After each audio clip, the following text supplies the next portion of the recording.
परमपिता परमात्मा पूर्ण ब्रह्म सारी सृष्टि के रचनहार कबीर परमेश्वर, कबीर देव इस काल के लोक में आकर के अपने यथार्थ ज्ञान को, अपने विषय को, अपने विषय में जो यथार्थ जानकारी है वो स्वयं ही देते हैं। अपने विषय का तात्पर्य है पूर्ण परमात्मा के विषय में, परमेश्वर के विषय में, सृष्टि रचना के विषय में, क्योंकि पूर्ण परमात्मा स्वयं कबीर परमेश्वर ही हैं, जो काशी में जुलाहा की भूमिका निभा करके और 120 वर्ष तक बनारस काशी में रह करके सशरीर चले गए थे।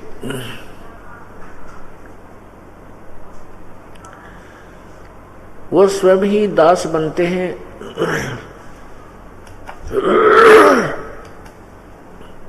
स्वयं ही वो परमेश्वर हैं, स्वयं ही वे तत्वदर्शी संत की भूमिका करते हैं, क्योंकि तत्व ज्ञान परमेश्वर के अतिरिक्त अन्य किसी प्राणी को नहीं होता।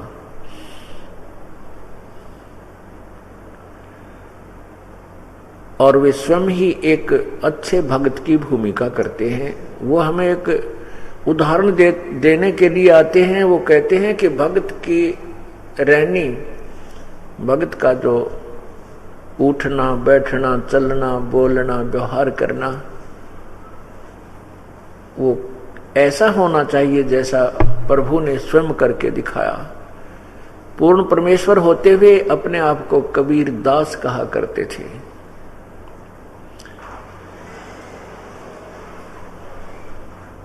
दासों का भी दास कहा करते थे, अति अधीन रहते थे। कोई गाली देता था उसकी भी परवाह नहीं करते थे, उसका कोई प्रति उत्तर नहीं देते थे। परमेश्वर के साथ भी उन स्वार्थी ऋषियों, महर्षियों, गुरुओं, पीरों ने, मुल्ला काजियों ने, ब्राह्मण पंडितों ने, वो कथित पंडितों ने परमेश्वर के साथ अत्यधिक बदतमीजियां की थी, लेकिन प्रभु ने कभी नाराजगी व्यक्त नहीं की, क्योंकि उनको मालूम था ये काल प्रेरित हैं, इनको काल प्रेरित कर रहा है, जिसके कारण ये अपने कर्म बिगाड़ रहे हैं। फिर भी उन्होंने उनको कुछ नहीं कहा। परमात्मा कहते हैं आवत गाली एक है, उल्टे हो अनेक, कह कबीर ना उल्टियो व रह एक की एक। गाली ही से उपजय कलह कष्ट और मीच, मीच कहते हैं मौत को। गाली ही से उपजय कलह कष्ट और मीच, हार चले सो साधु है लाग मरे सो नीच।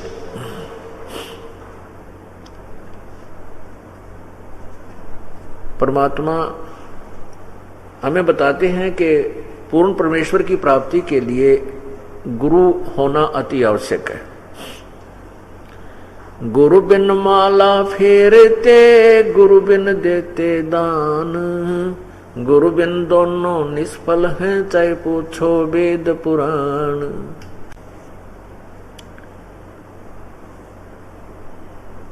राम कृष्ण से कौन बड़ो, उन्हों भी गुरु कीन, तीन लोक के वे धनी, गुरु अग अधीन।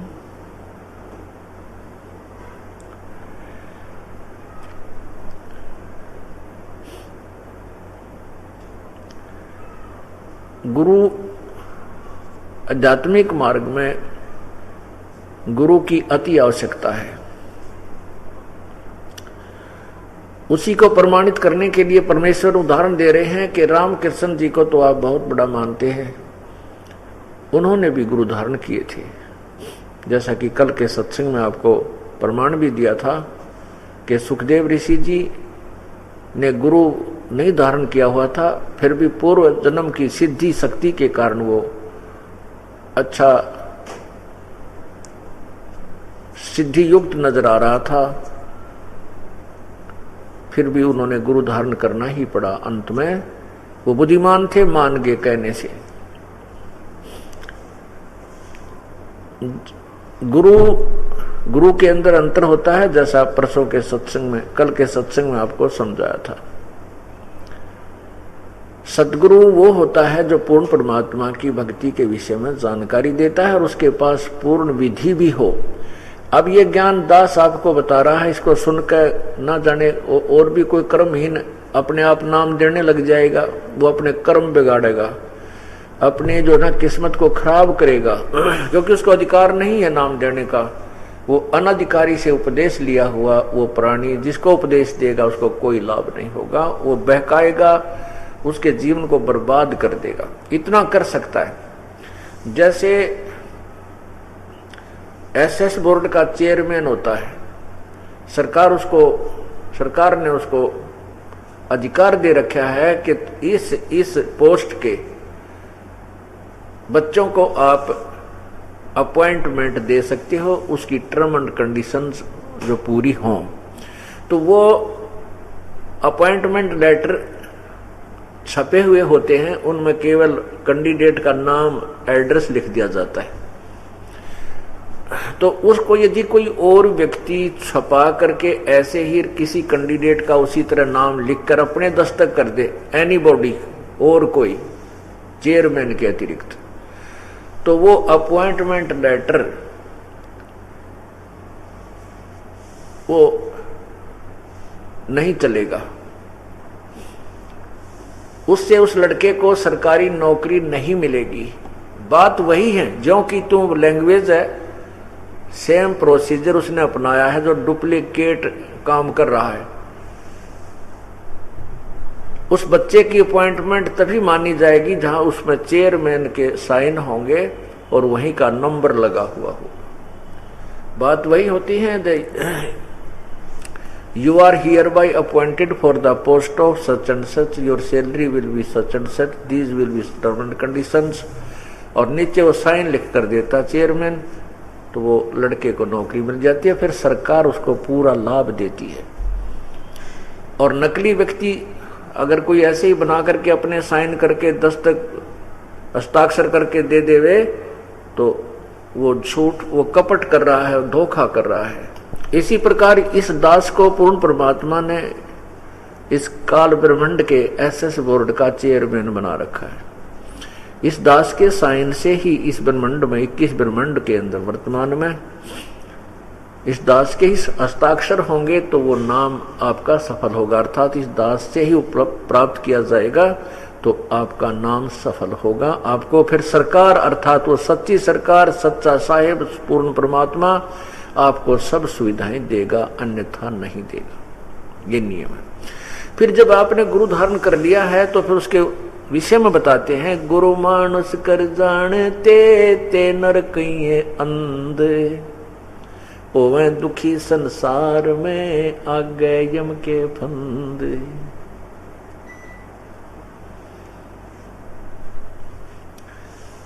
जो व्यक्ति गुरु को एक सिंपल मैन मानता है, साधारण व्यक्ति मानता है, मनुष्य मानता है, तो कहते हैं उनको ज्ञान वाली आँखियां नहीं हैं, वो अंधे हैं।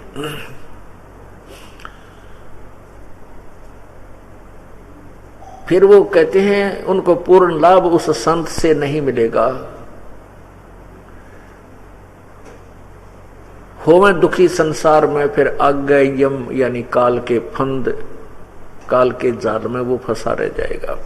गुरु मानुष कर जानते और करे चरणामृत को भी पान, ते नर नरक में जावेंगे भाई युग युग बने समान। गुरु आपने धारण भी कर रखा है और गुरु जी को आप वैसे साधारण व्यक्ति मान रहे हो और फिर देखम देखा दूसरे चरणामृत बनाकर ग्रहण कर रहे हैं और वो भी ले रहा है, वो लोग दिखावा है, उससे लाभ नहीं होगा, अर्थात उसको परमात्मा की प्राप्ति नहीं होगी, मोक्ष नहीं होगा। अब प्रश्न उठता है, तो क्या गुरु भगवान होता है? वैसे तो भगवान राम अल्लाह, खुदा, गॉड, स्वामी, मालिक, ये एक शक्ति बोधक शब्द होते हैं, उपमात्मक शब्द हैं। जैसे हम गुरुदेव कहते हैं, गुरुदेव का अर्थ होता है गुरु भगवान, गुरु मेरे गुरु मालिक, गुरु परमात्मा। देव का अर्थ ही परमात्मा होता है। तो गुरु को हम गुरु परमात्मा नहीं होता, पूर्ण परमात्मा नहीं होता, लेकिन हमने गुरुदेव को परमात्मा मानना पड़ेगा। हमने गुरु को प्रभु मानना पड़ेगा। हम जिस इष्ट की पूजा कर रहे हैं वही रूप मानना पड़ेगा, क्योंकि परमात्मा का आदेश है मम संत, मेरे संत को मुझे ही जान मेरा स्वरूपम। मेरे जो मेरा नुमाइंदा है, जो मेरा संत है, उसको मेरा ही संत जान, मेरा ही स्वरूप जान।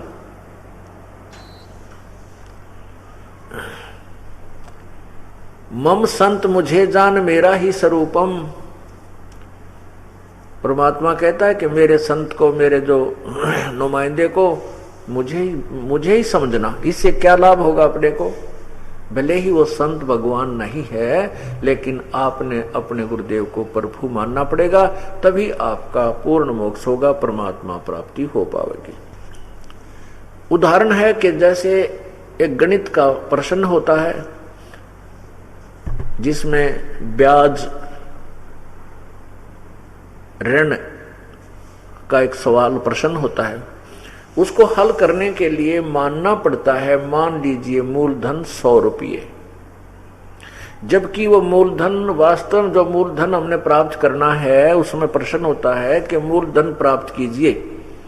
उसमें समय भी दिया होता है, उसमें ब्याज भी दिया होता है और दर भी दी होती है, लेकिन मूलधन अज्ञात होता है, मूलधन ज्ञात करना होता है।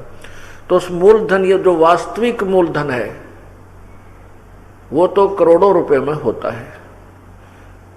उस करोड़ों रुपए वाले मूलधन को प्राप्त करने के लिए मानना पड़ता है कि मान लीजिए मूलधन 100 रुपये।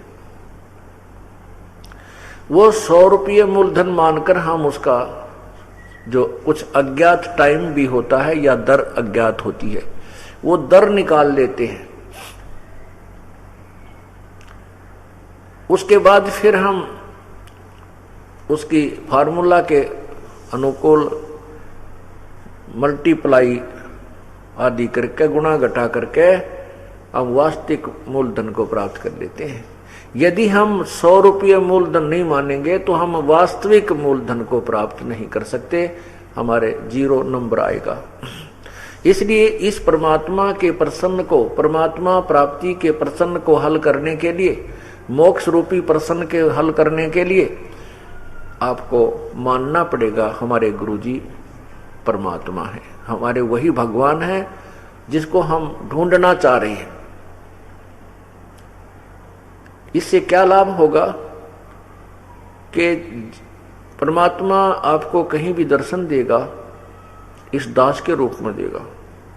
क्यों देगा? क्योंकि आप मुझे पहचानते हो, इस स्वरूप को आप अच्छी तरह पहचानते हो। और ये ऊपर जब यहाँ से शरीर छोड़कर चलेंगे तो बहुत बड़ा मेला है। त्रिकुटी के ऊपर जाकर के सब प्रकार के प्राणी, जो अन्य साधक है, वो भी वहां पहुंच जाते हैं। जिन्होंने स्वर्ग आदि में जाना, वहां भी इकट्ठा मेला बन जाता। जैसे एयरपोर्ट होता है, एयरपोर्ट के ऊपर फिर वहां जाकर के अपने अपने गंतव्य स्थान की उन विमानों को ढूंढना पड़ता है, उनमें बैठकर चले जाते हैं। तो वहां जाने के पश्चात आपको पूर्ण परमात्मा, पूर्ण प्रभु कबीर परमेश्वर इस दास के रूप में कहीं खड़ा दिखाई दे या बैठा दिखाई देगा। तो आप तो देखते ही गुरुदेव को, जैसे अब आपके उमंग उठती है, हिलोर उठती है, गुरु जी के दर्शन हो। कहाँ से खड़े हैं? सब खड़े होकर के एडी उठा उठा कर देखने की चेष्टा करते हैं।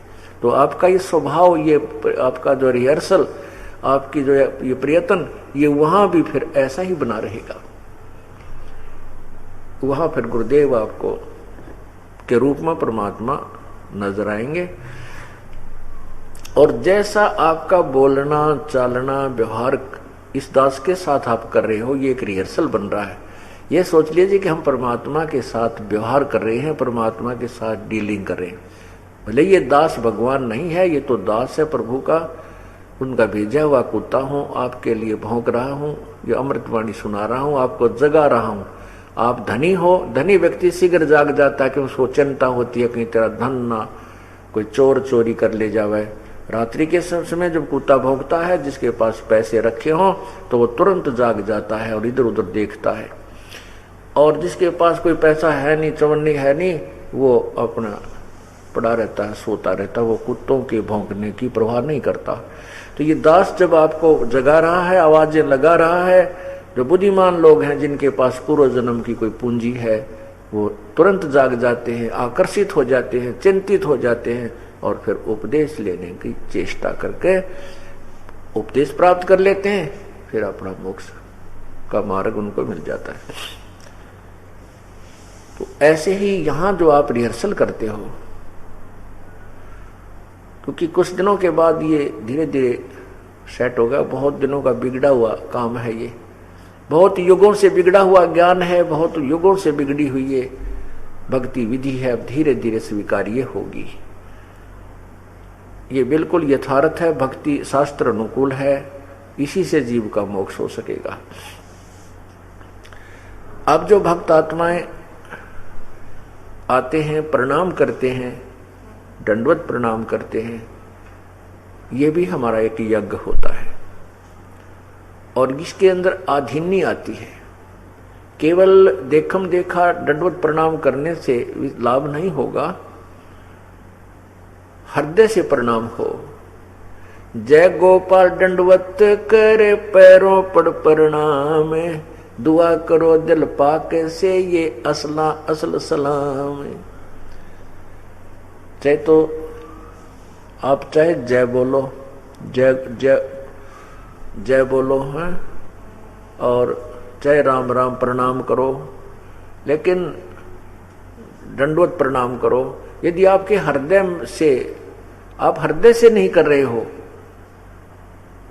हृदय से करने वाला जो कति सच्चे दिल तेनु कसक के साथ प्रणाम करते हैं, वो असला असल प्रणाम, उसका आपको लाभ मिलता है। जैसे जय गोपाल दंडवत करो पैरों पड़ प्रणाम, पर दुआ करो दिल पाक से ये असला असल सलाम। दिल पाक से, पवित्र हृदय से, दिल पाक माने पवित्र हृदय से दुआ करो। प्रणाम करते समय दुआ करो, प्रभु चरणों में रखना, हे परमात्मा आपके तो यहाँ से पीछा छुड़वाना, बहुत गंदा लोग है, या ना जाने कब कौन किसकी के मृत्यु हो जावे, ना जाने के बिजली गिर जा, कोई बीमारी हो जा, कोई और समस्या आ जा, पता नहीं। एक सेकंड का भी ना भरोसा इस गंदे लोक में रह रहे हम अपने सतलोक को छोड़कर। हे प्रभु अब के फिर पुनर्जन्म ना हो इस गंदे लोक में, या तो हाहाकार मची हुई है, या कोई प्राणी सुखी नहीं है। और दंडवत प्रणाम का मूल उद्देश्य होता है, एक तो इससे पुण्य यह है कि आपको एक यज्ञ का फल मिलता है, एक यज्ञ का फल मिलता है, और दूसरा यह कि हमारे अंदर आधीन्य विनम्रता आती है जो प्रभु को पसंद है। यदि हमारे अंदर विनम्रता नहीं है, हमारे अंदर आकड़ पाने ऐसे ही रहेंगे तो परमात्मा को पसंद नहीं है, परमात्मा हमारे को नहीं मिल पाएगा, और मिल गया तो स्वीकार नहीं करेगा। क्योंकि चुंबक के बीच में जरा सा भी मैल आ जाए तो वो लोहे को ग्रहण खींचता नहीं। तो हमने अपना पूरी सफाई करनी है। आधीनी आती है दंडवत प्रणाम करने से, और दंडवत प्रणाम करने के बाद करते रहने से भी फिर भी नो के नो मन में आकड़ है, तो वो दिल पाक से नहीं की उसने, उसका पुण्य नहीं मिलेगा।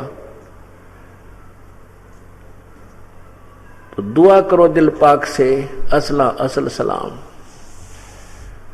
अब जैसे एक अजाजील नाम का एक भक्त था, उसके गुरुदेव ने, अब देखो पुण्यात्मा, ये तत्व ज्ञान है, एक निर्णायक चैप्टर है ये, मतलब एक विशेष चैप्टर सब्जेक्ट है, अध्याय है। इसके अंदर बहुत से पहलुओं पर भिन्न भिन्न विचार किया जाएगा। अब जैसे कोई तो केवल हवन यज्ञ आदि को ही करके अपना आध्यात्मिक कार्य पूरा समझ लेते हैं, और कोई किसी एक मंत्र को, जैसे गायत्री मंत्र बना रखा है, वो गायत्री मंत्र का जो अभी तक हमें बताते रहे, अभी तक हमें ये बताते रहे कि ये गायत्री मंत्र चारों वेदों से निकाल रखा है और इससे, इस मंत्र के जाप करने से मोक्ष हो जाता है। नहीं, उनकी थ्योरी गलत, उनका ये कहना भी गलत है कि केवल गायत्री मंत्र नामक उस एक संस्कृत के श्लोक मंत्र को पढ़ने मात्र से मोक्ष हो जाएगा। दूसरा उनका ये गलत कि ये चारों वेदों से लिया गया, नहीं, ये यजुर्वेद के अध्याय नंबर 36 का मंत्र नंबर 3 है, कंप्लीट है।